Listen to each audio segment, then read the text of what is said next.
আমাদের মাঝে উপস্থিত আছেন বাগেরহাট ২ আসনের মাননীয় এমপি মহোদয় ও অন্যান্য মুরব্বী।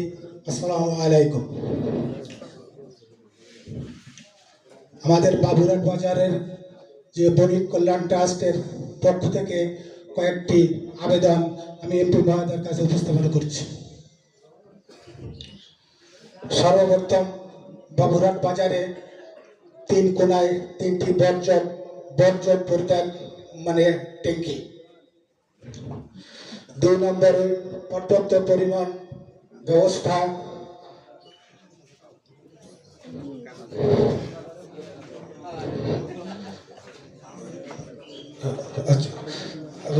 পর্যাপ্ত পরিমাণ বর্জন ব্যবস্থা আছে তা পরিষ্কার পরিচ্ছন্ন করার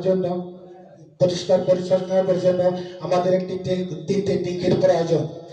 ২ নম্বরে আমাদের যে সোডিয়াম লাইটগুলো ছিল ওই সরকারের আমলে দিয়েছিল, এই ট্যাঙ্কিগুলো লাইটটি নষ্ট হয়ে গিয়েছে, এই ব্যবস্থা করে দেওয়া। ৩ নম্বরে আমাদের এই বাজারে এই বৃষ্টির সময় এখানে প্রচুর পানি থাকে, আমরা যেখানে বসে থাকি এখানেও আমাদের পানিতে তলিয়ে যায়। এজন্য আমাদের সংসার আপনারা এখনো গুছাতে পারেননি। আপাতত আমাদের এই উত্তর পাশ থেকে দক্ষিণ পাশ 200 ফুট একটা ভেড়ির ব্যবস্থা করে দেওয়া, এটাই আমার আবেদন থাকলো। আসসালামু আলাইকুম।